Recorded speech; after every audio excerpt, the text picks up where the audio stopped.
El objetivo de este video es específicamente tratar de hacer un pequeño resumen de la clase y tratar de dar unos tips generales con respecto a tomografía computada y resonancia magnética en el estudio de la cavidad abdominal y pélvica. Lo importante de esto es que esto se va a estar centrado específicamente en el análisis de la imagen y por lo tanto es fundamental el conocimiento previo de lo que es anatomía y un poco de física de la tomografía computada, porque nos vamos a ir directamente a lo que es la imagen, y también así con resonancia magnética. Por lo tanto, partiremos con tomografía computada. Entonces, lo primero que se parte en un escáner es la realización de lo que se conoce como el topograma o scout. En esta nosotros podemos visualizar una imagen radiográfica de manera frontal, tomando en consideración primero que el paciente está en decúbito supino y que lo importante es que con esta nosotros podemos hacer las planificaciones de los exámenes, principalmente, ¿cierto?, para saber de dónde hasta dónde abarcar. Por ejemplo, en este caso tenemos un TAC, ¿cierto?, que abarcamos desde la cúpula diafragmática, por eso vamos a ver que una parte de la imagen vamos a ver pulmones y vamos a ir bajando y esta abarca hasta lo que es la parte del piso pelviano. Tenemos la fase arterial, por ejemplo, que solamente se abarca lo que es del abdomen y se hace generalmente de lo que es la cúpula diafragmática hasta las crestas ilíacas. Después se puede hacer una fase venosa, ¿cierto?, que también sigue el patrón desde el piso pelviano hasta lo que es la cúpula diafragmática. Y por último, la fase de excreción o eliminación del medio de contraste, que generalmente se puede abarcar desde la cúpula diafragmática hasta el piso pelviano para abarcar todo lo que es la vía urinaria. También puede existir la posibilidad de que se haga solamente la fase de eliminación focalizado a los riñones. En estas imágenes ya podemos observar, por ejemplo, estructuras anatómicas relacionadas con la radiografía de abdomen simple. Recuerden de que en la imagen radiológica nosotros observamos distintas densidades dependiendo del coeficiente de atenuación. Por ejemplo, densidad aire de la caja torácica con el pulmón y densidad agua con respecto a lo que es parte blanda, generando, ¿cierto?, una diferencia entre lo que es la cavidad abdominal y la cavidad torácica determinada específicamente por el diafragma. También tenemos otras densidades, como por ejemplo la densidad aire de lo que es la estructura del estómago. ¿Y cómo sabemos lo que es el estómago? Porque efectivamente cuando miramos la radiografía observamos esta estructura, ¿cierto?, que tiene coeficiente de atenuación menor, que es correspondiente a lo que es el aire. También podemos visualizar otras estructuras que tienen contenido gaseoso normal, como por ejemplo el colon ascendente. Fíjense que el colon ascendente tiene una burbuja aérea en el extremo lateral que corresponde a esa burbujita, ¿ya? Y que lógicamente se van a ir superponiendo distintas estructuras gaseosas. También, por ejemplo, el colon transverso, fíjense el colon transverso que está debajito del estómago, y vamos a ver que efectivamente el colon transverso, porque fíjense que ahí está el colon transverso y vemos que esa burbuja que está en estos sectores corresponde, ¿cierto?, a esta superposición. También tenemos lo que es el ángulo esplénico. ¿Y por qué sabemos que el ángulo esplénico? Porque fíjense que ahí tenemos aire, ¿cierto?, que está al ladito de la burbuja gástrica y que corresponde, ¿cierto?, a todo el trayecto de lo que es el ángulo esplénico. Y por último, tenemos esta asa intestinal que corresponde, ¿cierto?, a lo que es parte del colon descendente y que se junta, ¿cierto?, con lo que es el colon sigmoideo. Vamos a ir bajando, fíjense, ahí tenemos una cámara gas y tenemos otra cámara gaseosa, vamos bajando y eso corresponde entonces ya aparte del colon descendente que empieza a formarse, ¿cierto?, lo que es el sigmoide. Aquí vemos otra burbuja que corresponde, ¿cierto?, a la superposición de estas dos estructuras gaseosas. Entonces, nuevamente repetir la importancia de la radiografía de abdomen para determinar un poco la anatomía de lo que es el colon y poder ver en ese defecto, ¿cierto?, si existe alguna alteración del patrón aéreo como la dilatación de la asa intestinal asociada a obstrucción intestinal. Otra estructura que podemos comenzar a visualizar es el hígado. Fíjense que ahí se ve como una diferencia de densidad marcada por los planos grasos. Tenemos, ¿cierto?, el hígado que está ubicado en el hipocondrio derecho. Como sabemos que el hígado, fíjense que ahí comienza a aparecer, ¿cierto?, lo que es el lóbulo derecho, principalmente el segmento 5, y llega hasta la cúpula diafragmática. Otra estructura que podemos visualizar corresponde a lo que es el vaso. Fíjense cómo sabemos que es el vaso, porque efectivamente desde ahí comienza a aparecer esta estructura a nivel posterior. Otra estructura que podemos empezar a analizar, fíjense, toda esa silueta que llega hasta aquí, baja, da la vueltecita y llega hasta ahí, que en realidad está como en un rango de la columna lumbar. Siempre tomas como referencia la columna lumbar al momento de poder determinar la ubicación de cierta estructura. Y como sabemos qué es eso, fíjense, polo superior, comienza a aparecer el polo superior de los riñones hasta, ¿cierto?, lo que es el polo inferior del riñón. Otro elemento importante a destacar, fíjense, esa estructura con distinta densidad que corresponde a la vejiga. Ya, si escuchan algo de fondo es porque es resonado. Ya, chiquillos, cosa importante que hay que tener en consideración. Siempre leer la leyenda de aquí arriba, donde va a indicarse que es sin contraste o con contraste. Y otra cosa que hay que fijarse es en esto. Esa flechita, cuando vaya para el lado derecho, quiere decir que va a ir hacia caudal, y cuando vaya hacia la izquierda, quiere decir que va a ir hacia craneal. Entonces, fíjense que ya tenemos un tag de abdomen que va desde la cúpula diafragmática hasta el piso pelviano, y lo importante aquí es identificar que es un examen sin contraste, y podemos saber que no tiene medio de contraste porque efectivamente no vemos un realce en la arteria, no vemos realce en los vasos venosos y tampoco vemos medios de contraste en el sistema pilocaliciario.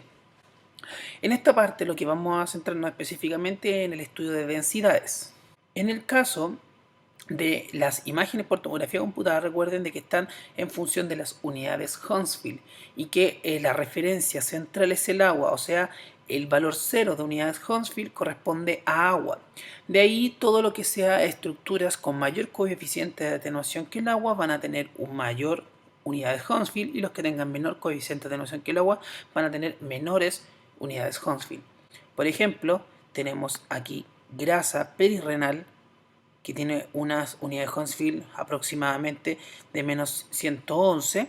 Eso quiere decir que es menor, por tanto corresponde a grasa.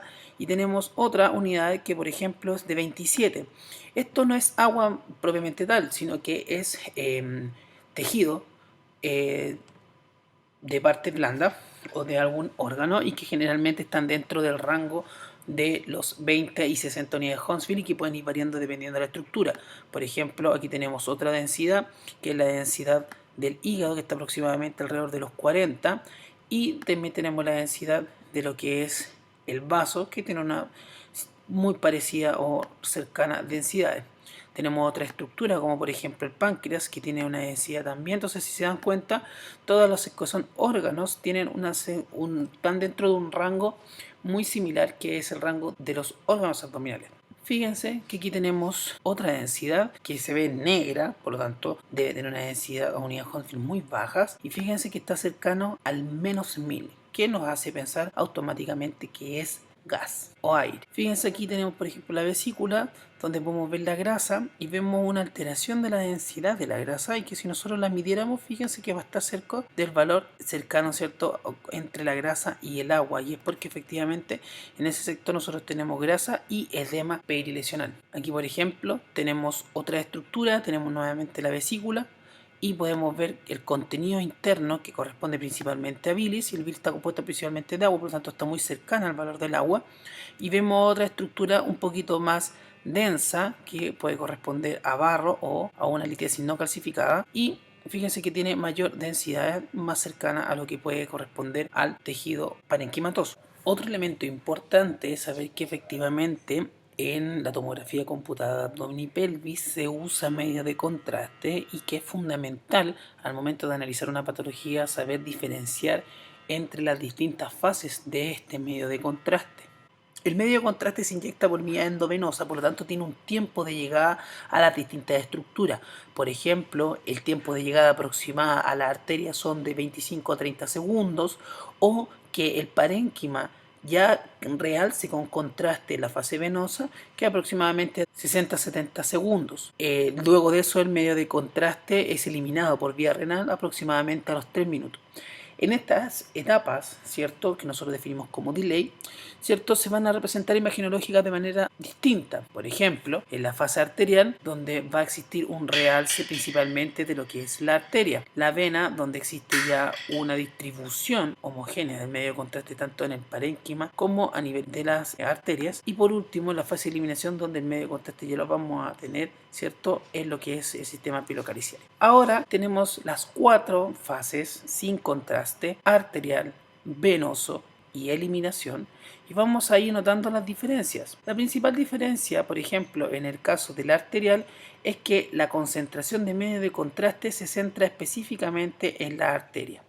Otro elemento referencial es poder ver que efectivamente en la arterial existe un realce solamente de la cortical de los riñones. Ojo aquí, que en el caso de la arterial, muchas veces por un tema de adquisición quedan pasadas, ¿cierto?, del tiempo correspondiente, y el medio de contraste alcanza a pasar al sistema portal, y por lo tanto en algunas ocasiones podemos ver medio de contraste en la porta. Eso no quiere decir que sea un arterial óptimo, pero de alguna manera igual está dentro de los tiempos de delay. Otro elemento importante, por ejemplo, para poder diferenciarla es la baja cantidad de medio de contraste en la parte venosa, por ejemplo aquí en la vena cava inferior. En el caso del venoso ya podemos ver que efectivamente el realce en riñón es más homogéneo, tanto en la médula como en la cortical, y también podemos observar que efectivamente el medio de contraste ya es más homogéneo en los vasos supraaórticos. Y por último, la eliminación se caracteriza principalmente porque el realce de los vasos sanguíneos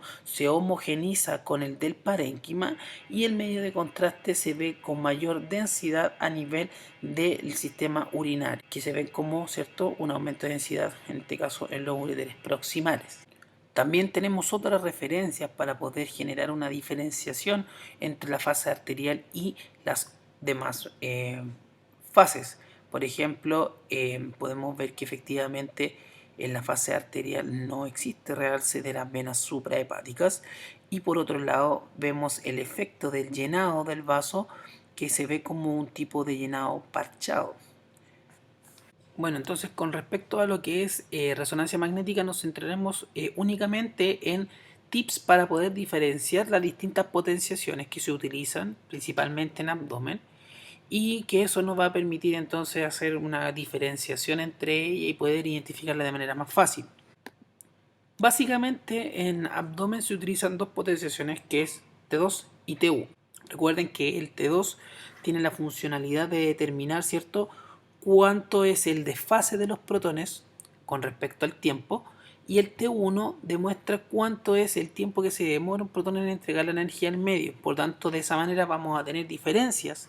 Por ejemplo, en el caso del T2, que lo que más va a brillar o lo que más va a ponderar en la imagen es el líquido, y en el caso del T1, debido a que el agua entrega más lentamente la energía, el líquido se va a ver más hipointenso o con menor señal, comparado por ejemplo con la grasa, que es nuestro tejido de referencia en la potenciación T1.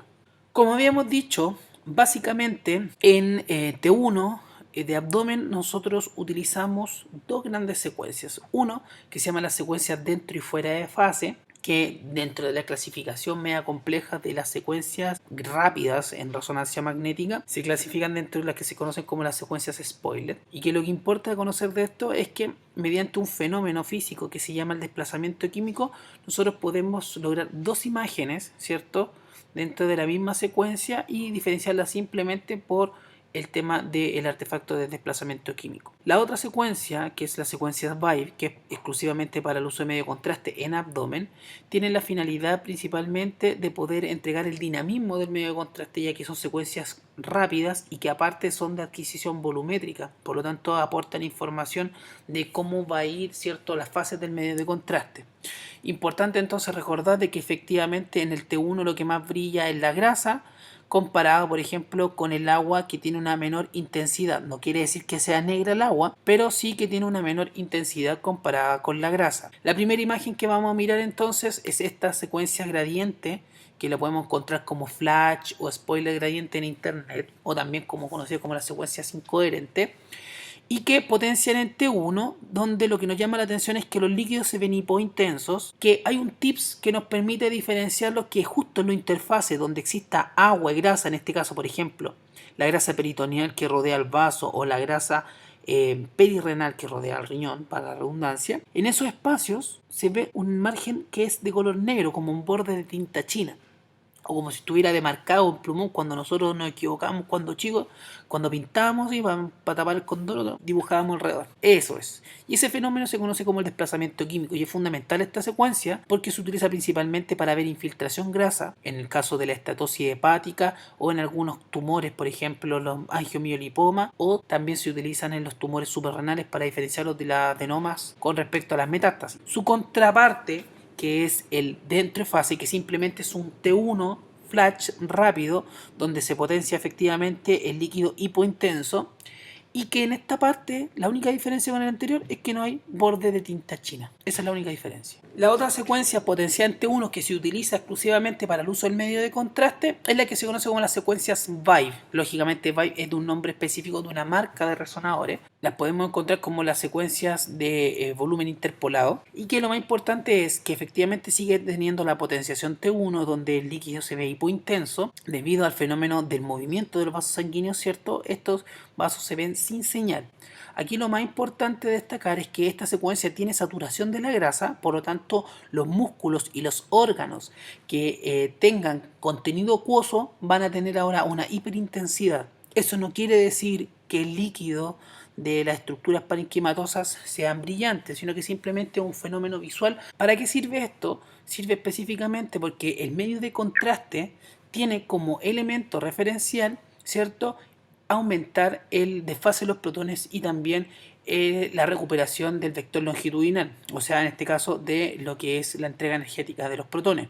Por lo tanto, todas las estructuras que tengan medio de contraste se van a ver hiperintensas, y eso nos va a servir efectivamente para poder pintar los vasos o las estructuras, ¿cierto?, que realzan con medio de contraste. En el caso del T2, para los abdómenes podemos utilizar secuencias rápidas, como son las secuencias HASTE, que se caracterizan por ser secuencias de adquisición, por ejemplo, de una imagen por segundo, y que caben dentro de las clasificaciones de las secuencias Hall-Fourier. Otra secuencia rápida que son las secuencias Truffis, y que principalmente nos va a diferenciar porque también presenta un artefacto que es el artefacto de desplazamiento químico. Y por otro lado, las saturaciones de la grasa que se hacen en T2, que en la mayoría de los casos se utiliza la secuencia STIR por un tema de homogeneidad de la saturación, y eso tiene que ver con un principio físico que en este momento no interesa, pero también podemos encontrar los T2 simplemente con saturación grasa. El primero que vamos a ver entonces es HASTE. HASTE es una secuencia que potencia en T2, por lo tanto vamos a ver lo que es líquido, por ejemplo el cefalorraquídeo o el de la vesícula,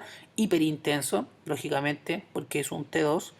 Y en el caso de los vasos sanguíneos, que va a ser el TIPS, que nos va a permitir diferenciarlo del TRUFI, se ven hipointensos debido al fenómeno outflow o fuera de flujo. Otro elemento que también es importante destacar es que fíjense que en la interfase de agua y grasa no hay una línea en tinta china, que sí lo vamos a observar en la secuencia TRUFI. Lógicamente, esta secuencia T2 nosotros podemos generar una saturación de la grasa, y fíjense que se realza más lo que es líquido, y esto es fundamental principalmente para saber si existe algún grado de infiltración grasa o tenemos una lesión con componente graso.